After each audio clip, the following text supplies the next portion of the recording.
ব্রাহ্মণবাড়িয়ার বিরামপুরে আধিপত্য বিস্তার নিয়ে দুই পক্ষের সংঘর্ষে একজন নিহত এবং আহত হয়েছেন কমপক্ষে ৫০ জন।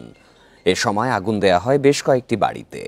এলাকাবাসী জানান, এলাকায় এক বৃদ্ধার মরদেহ দেখা নিয়ে দুই সন্তানের মধ্যে সংঘাত শুরু হয়। এরপর এই সংঘাত থেকে পুরো এলাকায় সংঘর্ষ ছড়িয়ে পড়ে। এলাকায় উত্তেজনাকর পরিস্থিতিতে মোতায়েন করা হয়েছে অতিরিক্ত পুলিশ। শনিবার সকাল থেকেই আধিপত্য নিয়ে উত্তেজনা ছড়িয়ে পড়ে ব্রাহ্মণবাড়িয়ার সদর উপজেলার বিরামপুর গ্রামে। এক পর্যায়ে দেশীয় অস্ত্র নিয়ে সংঘর্ষে জড়ায় সাবেক ইউপি চেয়ারম্যান হারুন মিয়া এবং একই গ্রামের ব্যবসায়ী সাচ্চু মিয়ার সমর্থকরা। থেমে থেমে কয়েক ঘন্টা ধরে চলা সংঘর্ষে নিহত হন সাচ্চু মিয়ার সমর্থক নাসির উদ্দিন। এ সময় উভয় পক্ষের বেশ কয়েকটি বাড়িতে আগুন দেয়া হয়।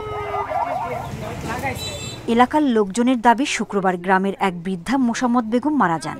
তার সন্তানরা দুই পক্ষের অনুসারী। এ সময় মায়ের মরদেহ দেখতে এক পক্ষকে বাধা দেয় আর এক পক্ষ।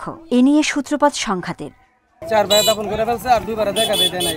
এই নিয়েই মানে গন্ডগোল বাজে। সকালবেলা একজন নিহত হয়েছে। বিষয়টা একটু দুঃখজনক মনে হইলো যে আমি আমার মাকে লালন পালন করলাম, আমি আমার মাকে জানাজা দিতে পারলাম না। এই বিষয়টা নিয়েই দ্বন্দ্বটা পরে বাড়ছে।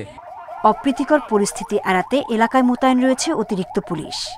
সাচ্চু এবং হারুন চেয়ারম্যান, এইখানে বিরামপুরে সাচ্চু এবং হারুন চেয়ারম্যানের দুইটা গ্রুপ আছে। তার এই দুই গ্রুপের মধ্যে আজকে আমাদের যৌথ বাহিনীর সদস্যরা আছেন, তাদের সাথে কথা হয়েছে। আমরা সবাই একসাথে এসে পরিস্থিতি এখন আবার নিয়ন্ত্রণ করেছি, পরিস্থিতি আবার স্বাভাবিক আছে। ঘটনার পর থেকে থমথমে পুরো এলাকা। দোষীদের গ্রেপ্তার করে শাস্তির দাবি এলাকাবাসী।